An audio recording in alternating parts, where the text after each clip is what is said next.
Exploring the Paradox of Support, Critical Woke Theory, CWT, and Western Leftists by Conrad Hannon.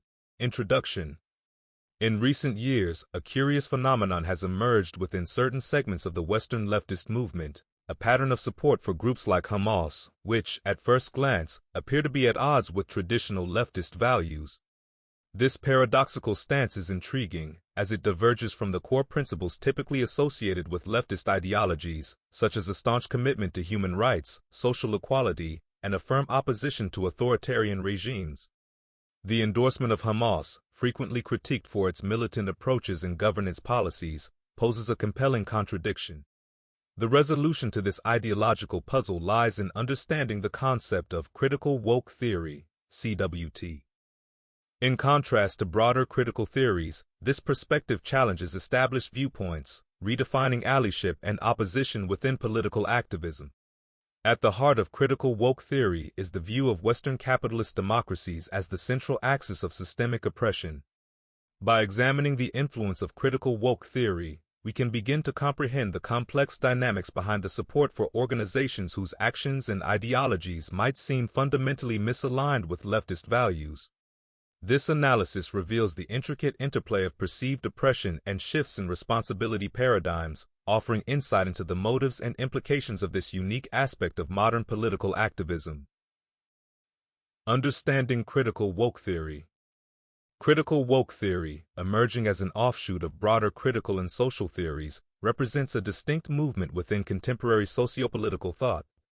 Characterized by a profound oikophobia, it exhibits an aversion or hostility towards the cultural and societal norms of one's own community. In the specific context of this theory, the community refers to Western capitalist democracies, which are perceived as the primary sources of systemic oppression. Diverging from traditional leftist ideologies that predominantly center on class struggle and economic disparities, CWT extends its critique to a wider spectrum of cultural and societal structures. It interrogates the very foundations of Western societies, challenging their historical narratives, cultural norms, and institutional frameworks.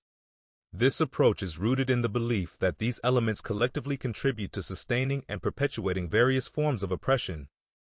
Unlike traditional leftist thought, which seeks to reform society by addressing economic inequalities and promoting class solidarity, CWT often directly opposes the core values and institutions of Western capitalist societies. It advocates for a radical rethinking and restructuring of societal norms and values, aiming to dismantle what it perceives as deeply ingrained systems of oppression. This theory also introduces a new lexicon and framework for understanding power dynamics, shifting the focus from material conditions to cultural and ideological constructs. It emphasizes the role of language, representation, and identity in shaping societal hierarchies and power structures.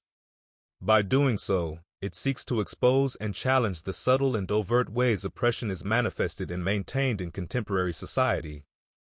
Critical woke theory thus represents a significant departure from traditional leftist ideologies.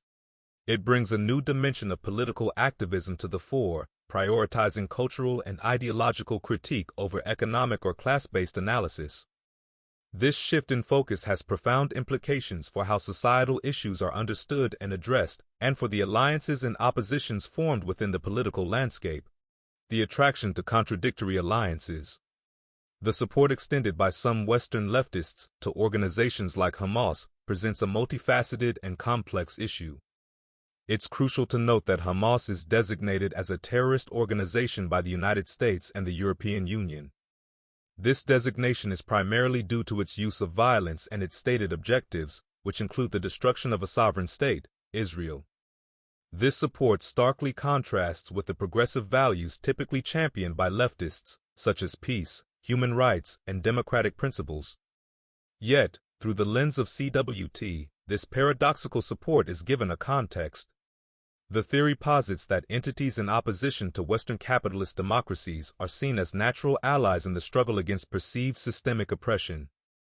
Here, the alignment is less concerned with ideological consistency and more focused on opposing what is seen as a common adversary.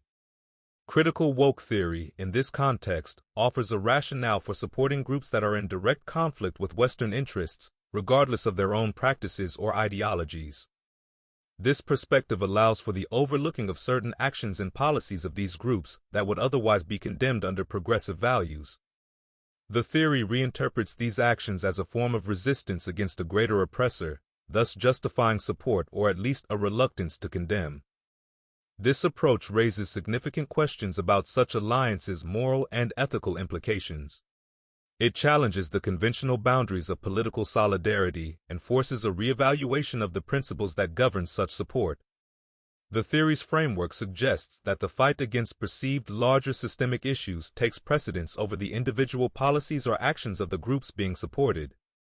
Thus, the attraction to contradictory alliances under CWT highlights a critical tension within modern leftist thought.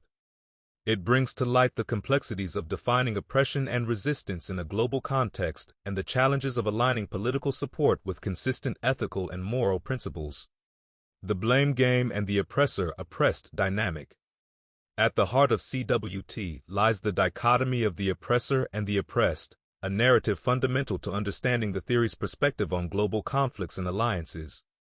This framework posits that most, if not all, misconduct or harmful actions by supported groups are a direct consequence of the oppressive actions or policies of Western capitalist democracies.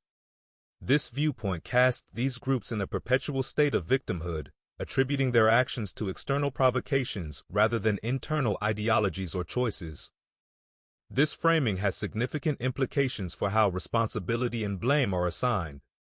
By viewing the supported groups as victims reacting to oppression, CWT effectively absolves them of accountability for their actions. This perspective can lead to an oversimplified, polarized view of global conflicts, where the complexities and nuances of individual situations are overshadowed by the broader oppressor-oppressed narrative.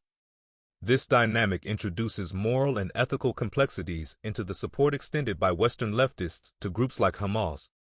The simplistic division into oppressor and oppressed categories fails to acknowledge the possibility of moral agency and responsibility within these groups. It overlooks the multifaceted nature of global conflicts, where both sides might engage in ethically questionable actions or contradict progressive values. Furthermore, this approach can lead to a form of moral relativism, where the actions of the oppressed are always contextualized and excused as a response to oppression. This risks justifying all forms of resistance, regardless of their moral implications, and diminishes the capacity for self-critique and reform within these groups. The oppressor-oppressed dynamic, as framed by CWT, presents a challenge to the traditional leftist emphasis on universal human rights and ethical consistency. Consequences and criticisms. The adoption of CWT in justifying support for groups like Hamas brings significant implications to the forefront. A primary concern is the potential distortion in comprehending complex international issues. By predominantly framing conflicts within an oppressor-oppressed narrative, the theory risks simplifying the intricate and multifaceted nature of global politics, leading to narratives that might not adequately capture the nuances and complexities of international relations. Moreover, this approach has attracted criticism for possibly undermining the broader goals of leftist movements. These movements traditionally champion universal human rights and equality, and CWT's binary view of global conflicts could conflict with these principles. This oversimplified view of sociopolitical dynamics risks aligning leftist movements with groups whose actions or ideologies starkly contrast with fundamental leftist values, such as a commitment to nonviolence, democratic principles, and protecting individual rights. Critics argue that CWT, in its approach to global politics, can inadvertently legitimize and excuse actions of groups that engage in practices antithetical to the core tenets of human rights and social justice. By focusing predominantly on the struggle against larger systemic issues, the theory might overlook or dismiss violations committed by those deemed oppressed. This stance leads to a form of moral relativism, potentially at odds with the foundational values of leftist ideologies. Additionally, the theory's framing of global issues may hinder constructive dialogue and the search for nuanced solutions. Casting certain groups or nations as unequivocally oppressive and others as invariably oppressed fosters a divisive and polarized worldview. This hinders the potential for understanding and reconciliation, which is crucial for resolving complex international conflicts. Conclusion. The examination of CWT and its role in shaping the support of Western leftists for groups such as Hamas unveils a complex tapestry of ideological stances, perceptions of oppression, and the intricate dynamics of global politics. This theory offers a framework to comprehend why certain leftist groups align with organizations whose actions might contradict traditional leftist values. However, this alignment also prompts serious questions about such support's consistency and ethical implications. The binary framework of oppressor versus oppressed, central to CWT, simplifies complex international conflicts, potentially overshadowing the nuanced realities and ethical ambiguities inherent in them. This raises concerns about the moral and ethical grounding of political support and the potential contradictions it may present within the broader leftist ideology. As the leftist movements evolve and adapt to changing global circumstances, the balance between ideological commitment and pragmatic alliances emerges as a critical point for introspection and debate. The challenge lies in navigating these complexities while maintaining a commitment to core values such as human rights, equality, and justice. The discourse around CWT underscores the need for a nuanced understanding of global politics and the ethical responsibilities of political activism. It highlights the importance of critically examining the foundations of support and its implications for both the movements involved and the broader international community. This ongoing conversation is crucial for ensuring that political activism remains aligned with the principles of justice and human rights, upholding the integrity and values at the heart of leftist ideologies. Thank you for your time today. Until next time, stay gruntled.